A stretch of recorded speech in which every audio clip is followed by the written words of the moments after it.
Anyway, it had been said by the members of this committee and unfortunately, lumabas na po si si Congressman Marcoleta kasi hindi daw siya member dito sa committee but he was a former senior member of this committee but it was decided by the plenary that he will not be a member but of course he can stay and speak and ask query but of course he has no right to move a certain motion or to vote. Yun lang po wala sa kanya. Pwede siya magsalita but umalis na po siya.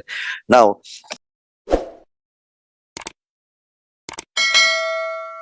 Thank you, Mr. Chair.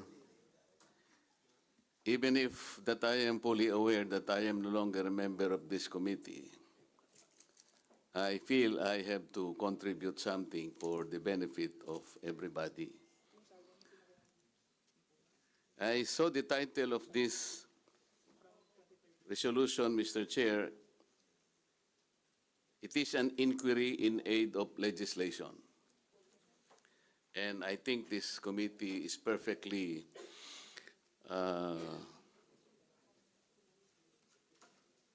right in conducting one because this is a right enshrined by no less than in our Constitution.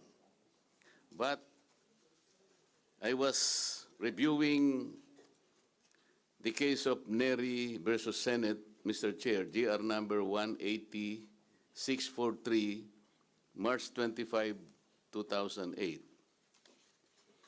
where the former Chief Justice of the Supreme Court, Reynato Puno, had the opportunity of positing that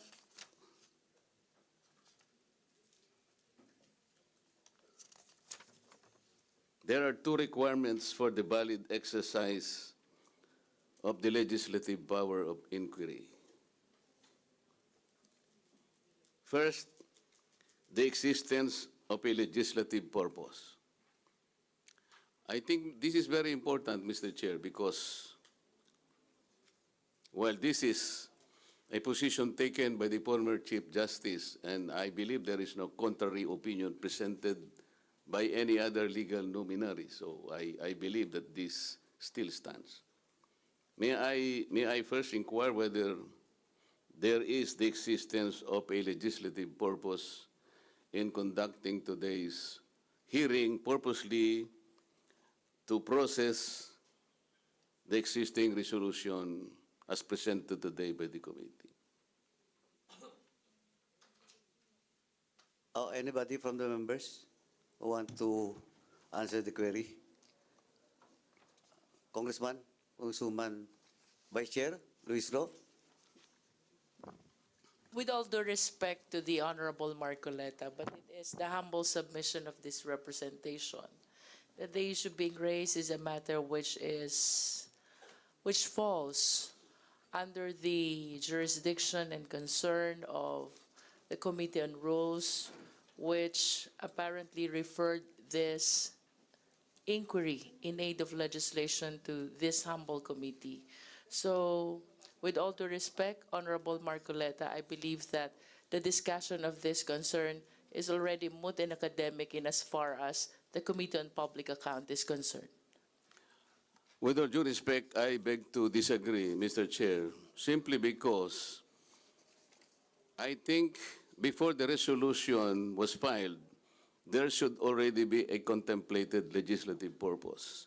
That was the postulate given by no less than the former Chief Justice. The reason being that if there is no legislative purpose, we will be concentrating on matters that may not be related to that purpose. As a matter of fact, one of the other limitations set out in this case is the pertinency of the question asked. This is related to the first. Why? If we have no existing legislative purpose, the questions that may be asked could be anything. It would be a wayward questioning until probably somehow one may think of something that could be a subject of legislation. That is not the case. I think this particular pronouncement of the former Chief Justice is designed to guide us. I think that should be the golden standard. There should be a legislative purpose because if we do not have, we would not be able to at least formulate the kind of questions that we would like to ask. Like what? Maybe we will, as a matter of fact, again, with all due respect, the exercise of the inquiry of legislative purpose is rooted in Article 6, Section 21 of the Philippine Constitution. But there is another one. There is another function which is related to that. This is the oversight function, which is in Section 22 of the same article. Iba po yung oversight, iba po yung inquiry in aid of legislation. I think that is the distinction here. We should be guided by that. So kung wala pong contemplated legislative purpose, baka kung saan-saan po tayo. Ang gusto po natin, diretso. We should be focused, Mr. Chair. This is the kind of hearing that we would like to do in the first place. Thank you. Wala pong problema, Mr. Chair, dun sa ni-repair ito. That is the process.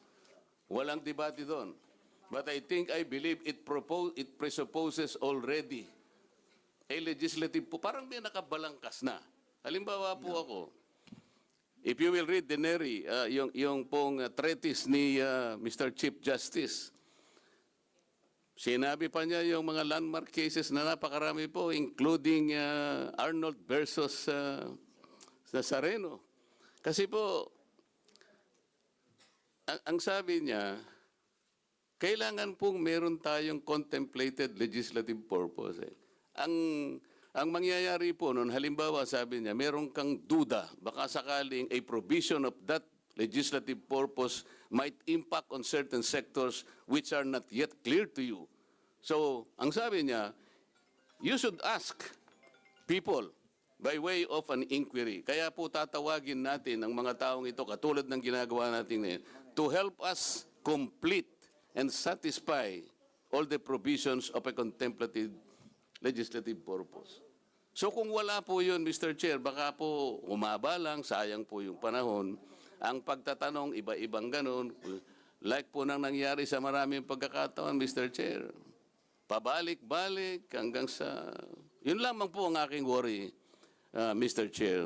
Wala pong ibang intention kung di makatulong tayo, focus, at para madali po natin, kung may gagawin tayong legislative mga panukalang batas, kailangan nandito na po, wag natin pong ilagay yung kalesa na nauuna po sa kabayo, Mr. Chair.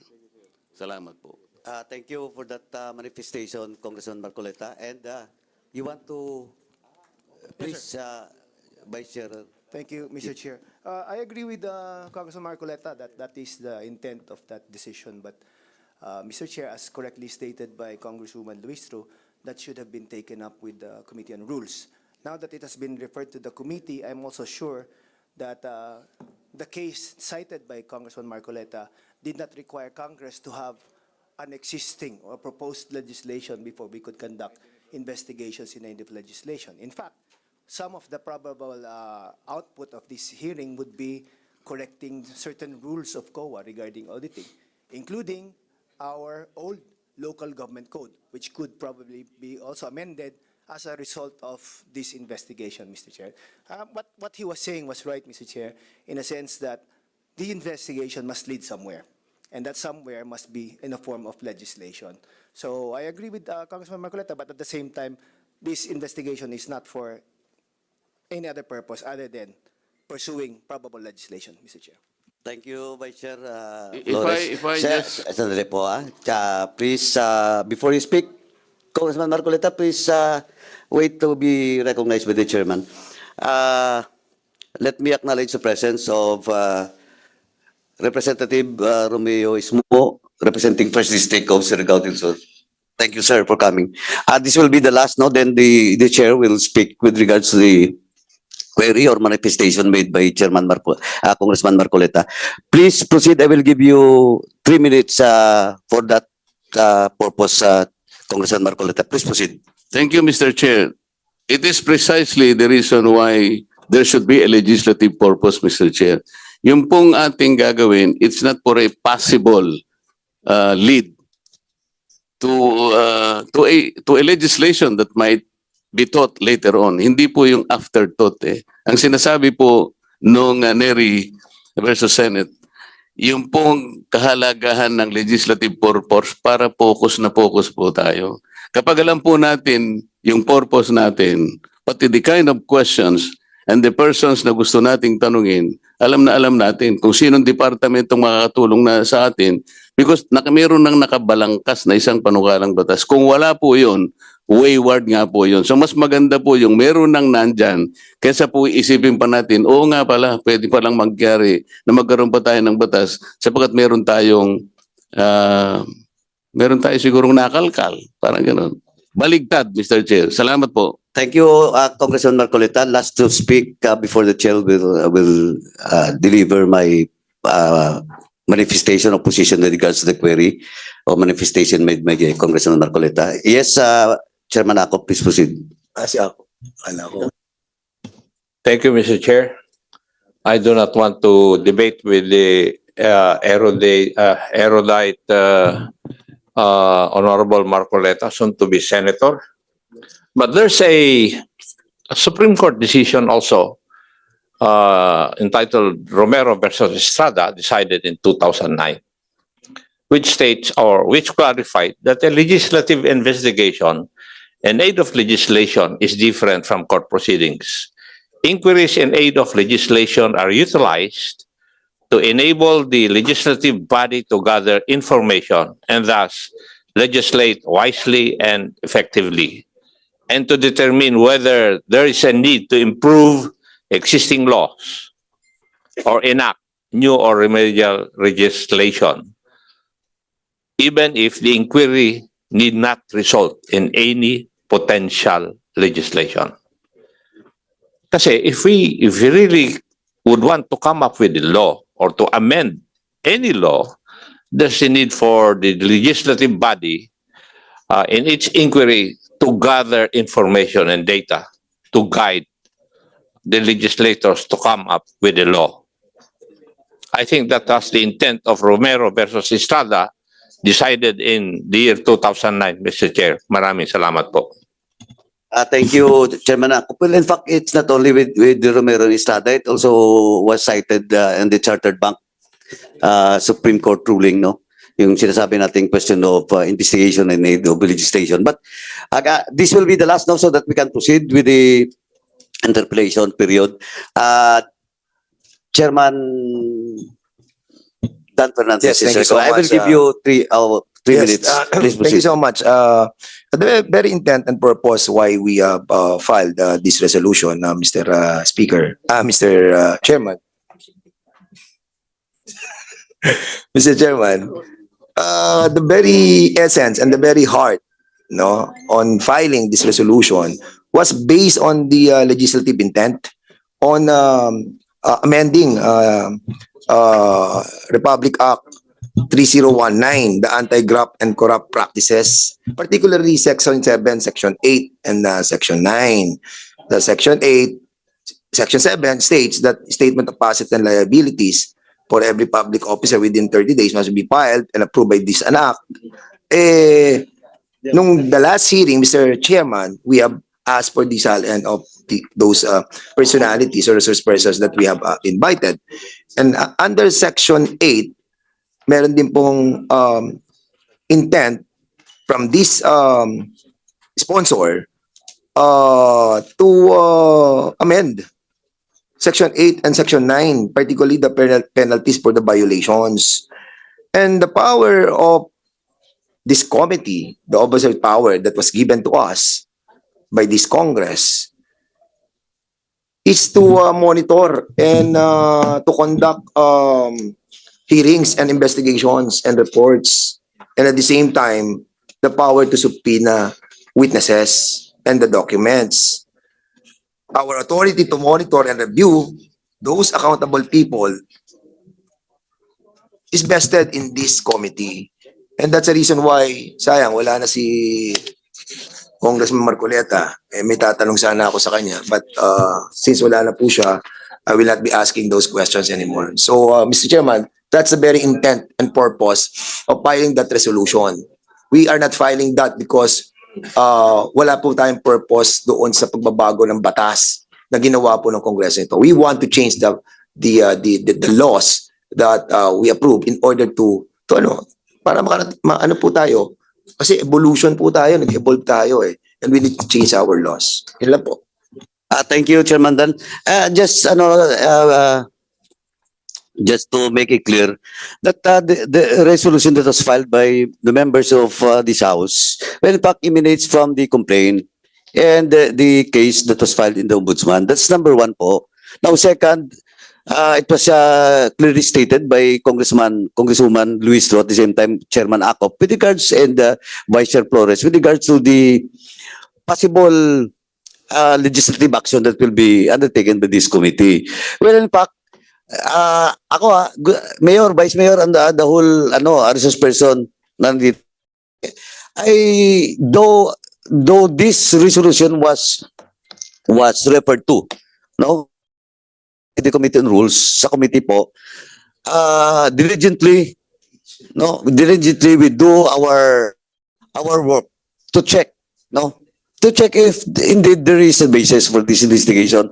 And we, for the past several years, na ako pong chairman ng Committee on Public Accounts, that is why, before that, may COA report or ombudsman case that will be filed. At the same time, may complainant po under oath. Lahat po. Well, in fact, siguro monitor nyo rin, no? At saka I will spare no one. May pending po, may pang second hearing, third hearing na ako sa province ko mismo. Because I don't want to be accused that ako, we're conducting in this committee investigation in other regions and provinces sa mga LGU, while in my region or in my province, mayroon din po mga problema, di ba? So, I just want to clear it out na dito po, we will start investigation or take cognizance unless otherwise we have basis for the investigation. And legally, technically, it is referred to by the Committee on Rules, doon po sa plenary and approved by the plenary. Yun po, yun yung process dito.